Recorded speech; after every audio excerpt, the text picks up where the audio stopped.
নবাব সিরাজউদ্দৌলা, যার নির্মম হত্যার পর ভারতে ইংরেজদের একচ্ছত্র শাসন প্রতিষ্ঠার পথ প্রশস্ত হয়। তার রাজধানী প্রায় 50 মাইল দূরে, মুর্শিদাবাদে। সারা রাত উটের পিঠে চেপে পরের দিন ভোরেই সিরাজ পৌঁছেছিলেন রাজধানীতে। মীর জাফর আর রবার্ট ক্লাইভ তখনও পলাশির প্রান্তরে রয়েছেন। পরের দিন সকালে রবার্ট ক্লাইভ একটি চিরকুট পাঠালেন মীর জাফরের কাছে। লেখা ছিল, এই জয়ের জন্য আমি আপনাকে অভিনন্দন জানাই। এই জয় আমার নয়, আপনার। আশা করি আপনাকে নবাব ঘোষণা দিতে পেরে আমি সম্মানিত হতে পারব। এই চিরকুট পাঠানোর আগে যুদ্ধ জয়ের পর দিন সকালেই মীর জাফর গিয়েছিলেন ইংরেজদের শিবিরে রবার্ট ক্লাইভের সঙ্গে দেখা করতে। কিছুটা পরিশ্রান্ত, কিছুটা চিন্তিত লাগছিল তাকে। ইংরেজ সৈনিকরা তাকে নিয়ে গিয়েছিলেন কর্নেল ক্লাইভের তাঁবুতে। রবার্ট ক্লাইভ তখনও লর্ড হন, কর্নেল ক্লাইভ তিনি তখন। ক্লাইভ মীর জাফরকে বললেন, আপনার এখনই রাজধানী মুর্শিদাবাদের দিকে রওনা হওয়া উচিত। শহরটা নিজের কবজায় করে ফেলুন। আপনার সঙ্গে কর্নেল ওয়ারসও যাবেন। ক্লাইভ তার নিজের সেনাদের নিয়ে পেছনে পেছনে চললেন। সিরাজ যে দূরত্ব এক রাতের মধ্যে পার করেছিলেন, সেই 50 মাইল পেরুতে ক্লাইভ আর তার বাহিনীর লেগে গেল 3 দিন। রাস্তার নানা জায়গায় তোপ দাগার ফলে গর্ত, ভেঙে পড়া গাড়ি, সিরাজউদ্দৌলার সৈনিক আর ঘোড়ার মৃতদেহগুলো ছড়িয়েছিল। স্যার প্যান্ডারাল মুন তার British conquest and Dominion of India বইটিতে লিখেছেন, ক্লাইভের 27 জুনই মুর্শিদাবাদে পৌঁছে যাওয়ার কথা ছিল, কিন্তু জগৎ শেঠ তাকে বলেছিলেন যে ক্লাইভকে হত্যার পরিকল্পনা হচ্ছে। সেজন্যই আরও 2 দিন পর অর্থাৎ 29 তারিখে ক্লাইভ শহরে পৌঁছান। মীর জাফর শহরের প্রধান ফটকে অপেক্ষা করছিলেন ক্লাইভকে স্বাগত জানানোর জন্য। দুজনেই একসঙ্গে শহরে ঢুকলেন। রবার্ট ক্লাইভই মীর জাফরকে মসনদে বসিয়ে নতুন নবাবকে স্যালুট করেছিলেন। এরপরে তিনি ঘোষণা করেন, মীর জাফরের শাসনে কোনো রকম হস্তক্ষেপ করবে না কোম্পানি, শুধু নিজেদের ব্যবসার দিকেই তাদের নজর থাকবে। তারপর থেকে 180 বছর ভারতে একচ্ছত্র রাজত্ব চালিয়েছে ইংরেজরা। সিরাজউদ্দৌলার রাজকোষ থেকে 5 কোটি টাকা পেয়েছিলেন ক্লাইভ। তার আশা ছিল তিনি আরও বেশি পাবেন। প্রসিদ্ধ ইতিহাসকার উইলিয়াম ডালরিম্পল তার বই দ্য আনার্কিতে বলেছেন, এই যুদ্ধ জয়ের জন্য ক্লাইভের পাওনা হয়েছিল 2,34,000 পাউন্ড। এছাড়া জমিদারির মালিক হিসাবে প্রতি বছর 27,000 পাউন্ড পাওয়ার কথা ছিল। যদি এই বিপুল পরিমাণ অর্থ তিনি সত্যিই পেতেন, তাহলে মাত্র 33 বছর বয়সেই রবার্ট ক্লাইভ হঠাৎই ইউরোপের সবচেয়ে ধনী ব্যক্তিদের একজন হতে পারতেন। পরের কয়েকটা দিন বেশ দুশ্চিন্তায় কাটিয়েছিলেন ক্লাইভ। তার ভয় ছিল মীর জাফর কথার খেলাপ করবেন না তো। তাদের দেখে মনে হতো যেন 2 ক্ষমতাবান গুন্ডা বড়সড় লুটের পরে ভাগাভাগিতে বসেছে। যখন লুটের ভাগ পাওয়ার জন্য অপেক্ষা করছেন ক্লাইভ, মীর জাফরের ছেলে মিরান তখন গোটা বাংলায় খুঁজে বেড়াচ্ছেন রাজধানী থেকে পালিয়ে যাওয়া সিরাজউদ্দৌলাকে। সিরাজউদ্দৌলা সাধারণ মানুষের বেশে রাজধানী থেকে বেরিয়ে গেছেন। সঙ্গে আছেন কিছু বিশ্বাসভাজন আত্মীয় আর কয়েকজন হিজড়া।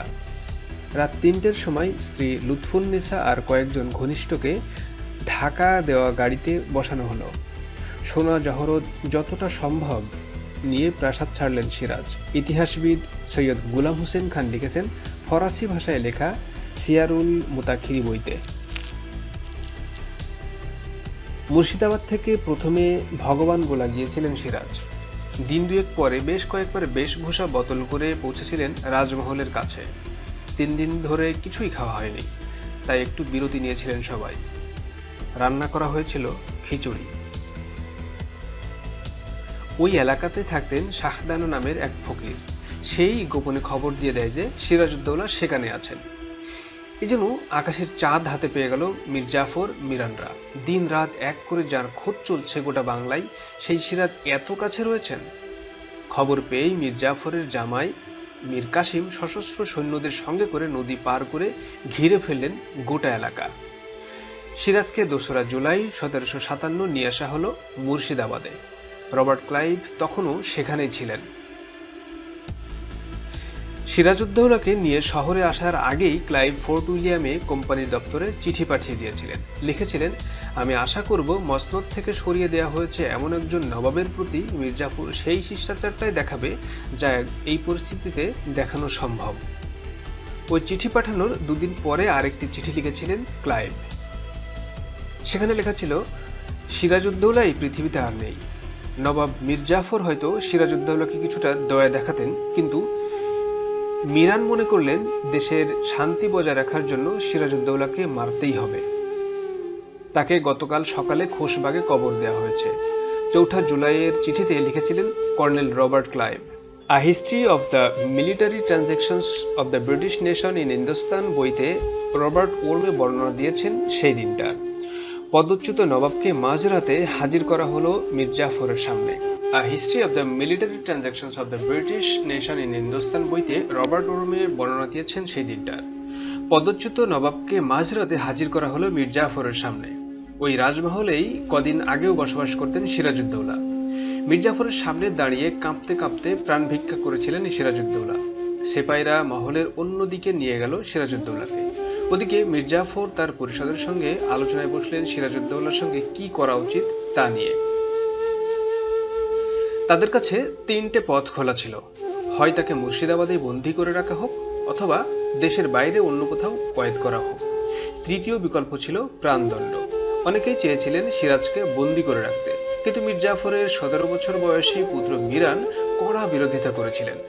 মীর জাফরের নিজস্ব কোনো মতামত ছিল না, লিখেছিলেন রবার্ট ওর্মে। তার পরের ঘটনার বর্ণনা দিয়েছেন ইতিহাসবিদ সুদীপ চক্রবর্তী। সম্প্রতি প্রকাশিত তার বই Plassey the battle that changed the course of Indian হিস্ট্রিতে মীর জাফর যেহেতু নিজস্ব কোনো মতামত দেননি সিরাজউদ্দৌলাকে নিয়ে কি করা হবে, তাই মিরান সেটাকেই বাবার সম্মতি বলে ধরে নিয়েছিল, লিখছেন সুদীপ চক্রবর্তী।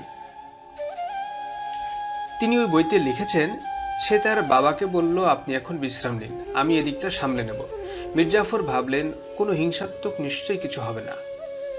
তিনি অনেক রাতে দরবার শেষ করে শয়নকক্ষে চলে যান। সৈয়দ গোলাম হোসেন খানের বইতেও এর পরের ঘটনাক্রম পাওয়া যায়। মিরান তার এক সাথী মোহাম্মদী বেগকে দায়িত্ব দিল সিরাজউদ্দৌলাকে হত্যা করার। মোহাম্মদী বেগের আরেকটা নাম ছিল লাল মোহাম্মদ। মিরান তার সঙ্গী সাথীদের নিয়ে যখন সিরাজউদ্দৌলার কাছে গেল, তখনই সিরাজ বুঝে গিয়েছিল যে কি হতে চলেছে এরপর। তিনি আবেদন করলেন মেরে ফেলার আগে যেন তাকে অজু করে নামাজ পড়ার অনুমতি দেয়া হয়। নিজেদের কাজ তাড়াতাড়ি শেষ করার তাগিদে হত্যাকারীরা সিরাজের মাথায় 1 ঘড়া পানি ঢেলে দেয়। তিনি তখন বুঝলেন যে ঠিকমতো তাকে অজু করতে দেয়া হবে না। তখন তিনি খাওয়ার জন্য একটু পানি দিতে বলেন, লিখেছেন সৈয়দ গোলাম হোসেন খান। ঠিক তখনই মোহাম্মদী বেগ ছুরি দিয়ে সিরাজের উপর প্রথম আঘাতটা হানলেন। ছুরির আঘাত হানা হতেই বাকিরা তলোয়ার দিয়ে হামলা চালালো সিরাজের উপর। কয়েক মিনিটের মধ্যেই তাদের কাজ শেষ হলো। মাথাটা ঝুঁকে পড়ল সিরাজের, তিনি গড়িয়ে পড়লেন। নিজের বইতে লিখেছেন রবার্ট ওর্মে। তখন সিরাজউদ্দৌলার বয়স ছিল মাত্র 25 বছর। পরের দিন সিরাজউদ্দৌলার ক্ষত বিক্ষত দেহ হাতির পিঠে চাপিয়ে মুর্শিদাবাদের উলিগলি বাজারে ঘোরানো হয়েছিল, যেন সকলের কাছে প্রমাণ করার চেষ্টা যে সিরাজ পরাজিত। সৈয়দ গোলাম হোসেন খান এই বর্বরতার কথা জানাতে গিয়ে লিখেছেন, সেই বিভৎস শবযাত্রার মধ্যেই মাহুতো জেনে বুঝেই হুসেন কুলি খাঁয়ের বাসভবনের সামনে মৃতদেহ বহনকারী হাতিটিকে দাঁড় করালো। 2 বছর আগে ওই হুসেন কুলি খাঁকে হত্যা করেছিলেন সিরাজ। এখন তার মৃতদেহ থেকেও কয়েক ফোঁটা রক্ত রাস্তায় গড়িয়ে পড়ল, যেখানে হুসেন কুলি খাঁকে হত্যা করা হয়েছিল। মিরানের নিষ্ঠুরতা কিন্তু ওখানেই শেষ হয়নি। কিছুদিনের মধ্যেই সে আলীবর্দী খানের বংশের সব নারীদের হত্যা করেছিল। করম আলী দ্য মুজাফফরনামা অব করম আলী গ্রন্থে আলীবর্দী খানের বংশের সব নারীদের হত্যা করার বর্ণনা দিয়েছেন। তিনি লিখেছেন, প্রায় 70 জন নিরাপরাধ বেগমকে একটি নৌকায় চাপিয়ে মাঝগঙ্গায় নিয়ে যাওয়া হয়, আর সেখানেই নৌকাটি ডুবিয়ে দেওয়া হয়। সিরাজউদ্দৌলার বংশের বাকি নারীদের বিষ খাইয়ে হত্যা করা হয়। নৌকাডুবি আর বিষ খাইয়ে যাদের হত্যা করা হলো, সবাইকে একই সঙ্গে নদীর ধারেই খুশবাগ নামের একটি বাগানে দাফন করা হয়েছিল। শুধু একজন নারীকে মেরে ফেলা হয়নি। তিনি ছিলেন সিরাজউদ্দৌলার অসাধারণ সুন্দরী স্ত্রী লুৎফুন্নেসা। মীর জাফর আর তার ছেলে মিরান দুজনেই তাকে বিয়ে করতে চেয়েছিলেন। করম আলী লিখছেন, লুৎফুন্নেসা বাবা আর ছেলে দুজনের প্রস্তাবই এই বলে ফিরিয়ে দিয়েছিলেন যে প্রথমে হাতির পিঠে চড়েছি, এখন গাধার পিঠে চাপা সম্ভব নয়। পলাশির যুদ্ধের বছরখানেকের মধ্যেই মীর জাফরের তেজ ধীরে ধীরে নিভে আসতে শুরু করে।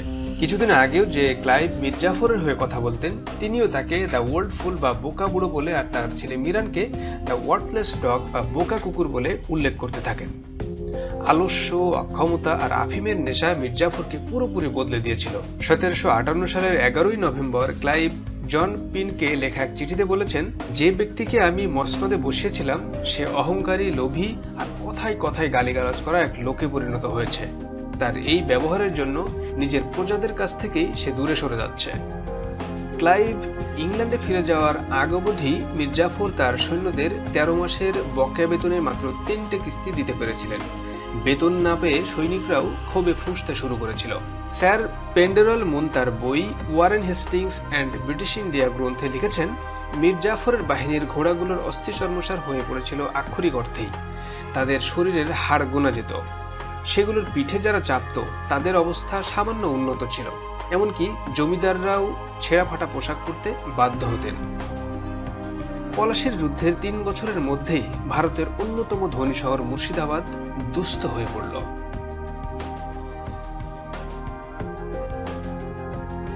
এই পরিণতির জন্য মীর জাফর অনেকাংশেই দায়ী। গোলাম হোসেন খান লিখেছেন, সব সময়ই দামি গয়না জহরাত পরার একটা শখ ছিল মীর জাফরের, কিন্তু নবাব হওয়ার পরেই নানা রত্নখচিত 6-7টা গয়না পরতে শুরু করেছিলেন তিনি। গলায় 3-4টে মুক্তোর মালা থাকতো সব সময়। তার গান শোনা চাই আর নারীদের নাচ দেখা চাই। কিছুদিনের মধ্যে মানুষ বুঝতে পারল যে বাংলা শাসন করার ক্ষমতা মীর জাফরের নেই। তার আচার ব্যবহার একজন অশিক্ষিত আরব সৈন্যের মতো হয়ে দাঁড়িয়েছিল, যার রাজ্য সামলানোর কোনো দক্ষতাই ছিল না। স্যার পেন্ডেরল মুন তার বই the British conquest and Dominion of India বইটিতে লিখেছেন, ক্লাইভ ইংল্যান্ডে ফিরে যাওয়ার জাহাজে ওঠার আগে বলেছিলেন, মীর জাফরের শাসন করার কোনো ক্ষমতা নেই। প্রজাদের ভালোবাসার বিশ্বাস জয় করতেও সে অক্ষম। তার কুশাসন বাংলাকে অরাজকতার দিকে ঠেলে দিয়েছে। একদিকে যখন মীর জাফরের রাজ্য শাসনে অক্ষমতা পরিষ্কার হচ্ছে, তখন তার ছেলে মিরান নিষ্ঠুরতা চালিয়েই গেছে। দয়া বা ঔদার্য এই শব্দগুলো তার অভিধানে ছিলই না। তার সব থেকে বড় চিন্তা ছিল আলীবর্দী খানের পরিবারের সদস্যদের নিয়ে, যাতে ভবিষ্যতে কোনো দিন বিদ্রোহের কোনো সম্ভাবনাও না থাকে। গোলাম হোসেন খান লিখছেন, আলীবর্দী খানের পুরো হারেম নদীতে ডুবিয়ে তো দিয়েছিলই মিরান, তারপরে তার নজর পড়ে সিরাজের সবচেয়ে কাছের 5 আত্মীয়ের পরিবারের দিকে। সিরাজের ছোট ভাই মির্জা মেহেদিকে 2টো কাঠের তক্তার মাঝে রেখে পিষে মেরেছিল মিরান। ওই হত্যাকাণ্ডের যুক্তি হিসেবে সে বলেছিল, সাপ মারার পর তার বাচ্চাদের বাঁচিয়ে রাখা বুদ্ধিমানের কাজ নয়। সিরাজউদ্দৌলার পরিবারের যতজন সদস্যকে সে হত্যা করেছিল তার একটা তালিকা সে নিজের কাছে রাখত। খুব কম সময়ের মধ্যেই সেই তালিকায় নামের সংখ্যা 300-র বেশি হয়ে গিয়েছিল, লিখছেন গোলাম হোসেন খান। তার প্রতিদ্বন্দ্বীরা আর আগের প্রশাসনের কয়েকজন গুরুত্বপূর্ণ ব্যক্তি মিরানকে রাজপ্রাসাদের প্রধান ফটকের কাছেই হয় ছুরি দিয়ে হত্যা করেছিল বা বিষ খাইয়ে মেরেছিল। ওয়ারেন হেস্টিংস যখন সিরাজের পরিবারের সদস্যদের নৃশংস হত্যার ঘটনাগুলো শুনলেন, তারপরে তিনি কলকাতায় পাঠানো এক চিঠিতে লিখেছিলেন, এই পাশবিক হত্যা যারা করেছে তার পক্ষে কোনো যুক্তিতর্কই টেকে না। আমি এই কথা বলার জন্য ক্ষমা প্রার্থী, কিন্তু তবুও বলছি, এরকম একজনকে আমাদের সমর্থন করা কোনোভাবেই সঠিক হবে না। এই রিপোর্টটি নেওয়া হয়েছে বিবিসি বাংলার বাংলা ওয়েবসাইট bbc.com থেকে।